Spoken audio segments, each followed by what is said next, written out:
Hey, bass family.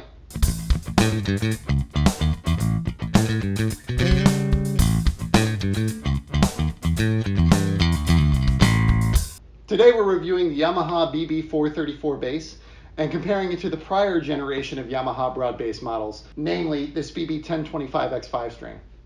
Both basses were made in their Indonesia factory. Now I understand that the BB1025X was a higher priced item than the 434 and that it's a 5-string, but I wanted to get something smaller for the gigs I've been playing and wanted to check out the simpler end of Yamaha's line. Let's start with the new BB434. I first came across this bass while creating the Budget Basses Under $500 video. This was the bass that sent me down the path of checking out budget basses from several manufacturers. The BB434 has a 34-inch scale, 5-piece maple and mahogany neck with a rosewood fingerboard and open gear tuners on the back. And when this bass arrived, it actually had a broken tuner on the G string. I reached out to Yamaha support via chat. It took about 5 minutes and they were really quick to send out a replacement tuner. So props to Yamaha for their awesome support. So there are a few differences here between the current generation and the prior generation of BB basses. First, the headstock on the current basses, they're all painted black. I like the way they added this raised medallion with the Yamaha logo. It's a pretty cool touch. The headstock color looks great on a black bass. It looks okay on a sunburst bass, but I'm not really a fan of the black headstock with the teal bass, which is a shame because I think the teal color on the body is beautiful. The black headstock looks god-awful on the maple model. Why would they do that? So anyway, that's why I got the black version. Let's talk about some other differences. Yamaha has changed from a brass nut on the BB1025 to a Graphtec nut here. I'm not sure if that was meant to save costs, but I looked and they changed to Graphtec nuts even on their most expensive instruments. So I don't think that it was really just a budget thing. The new model has a rosewood fingerboard like the older model. The BB234 and 434 have dot inlays. The rest of the range have rounded rectangles. It's a slight change from the earlier oval. There was no fret sprout. I could stand maybe a little bit more rounding on the fret ends, but it was not enough for me to notice during a gig.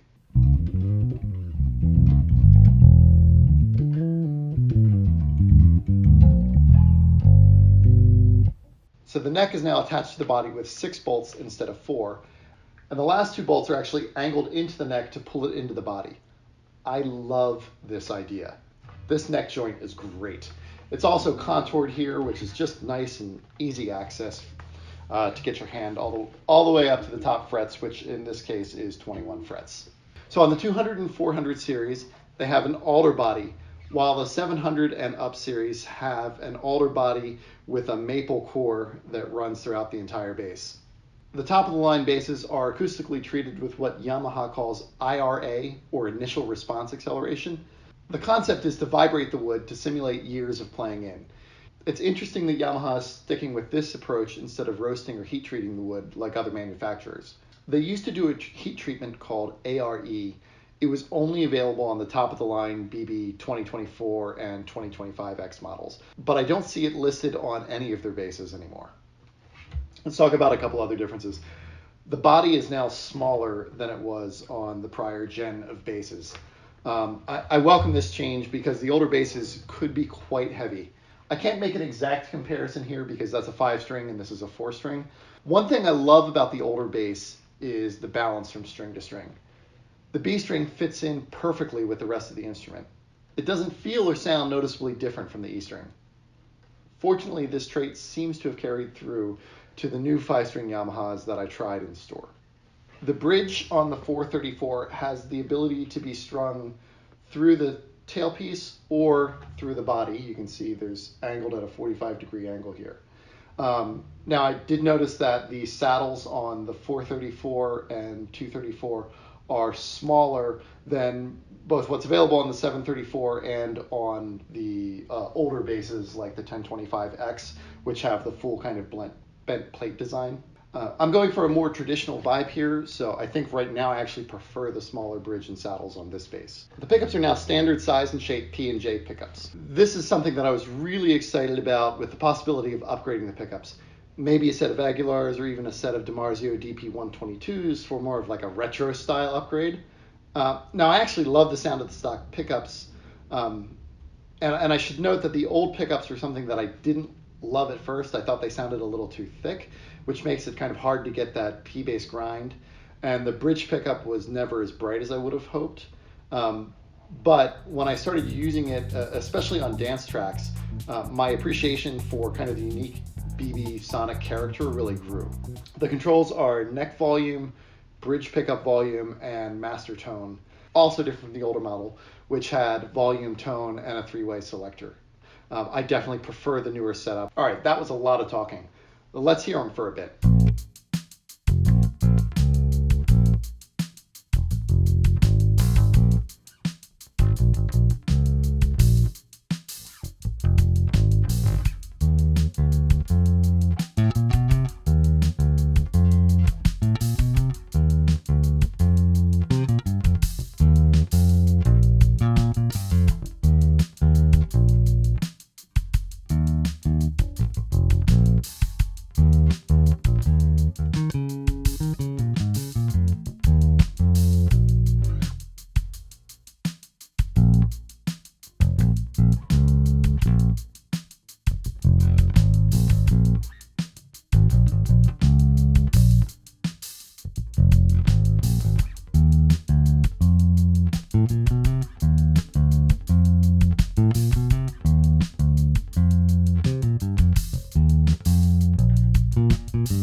Having played them a bit, I can say I really enjoy the new model. I think it does a better job of fitting the role of a P-bass than the original, and it gets more bark out of the rear pickup. The BB1025X isn't going anywhere. It just tracks too well, but I'd be happy to have the BB434 as my main bass or even my only bass if I was looking for kind of a passive vintage style 4-string. At this price point, I think you're also getting a great platform for upgrades, as the wood and the construction are both high quality. I certainly couldn't get anything that sounded and played this good at this price 10 years ago. I could see someone throwing in a set of Lindy Fralins or Lundgren pickups if they wanted to go really vintage sounding, or even a set of Seymour Duncan quarter pounders if they wanted to go in the opposite direction. All in all, it's a pretty great bass for the price, and it's one that I'd be happy to use on a gig. Okay, so I hope you enjoyed this review of the Yamaha BB434 and the comparison with the older bass. It's kind of fun to be able to A/B the newest generation of a bass along with an older version, see if you'd maybe rather get the older used one or get a new one. Let me know what you think. Okay, thanks for watching. Don't forget to hit like and subscribe. You can check out more gear reviews in these videos here.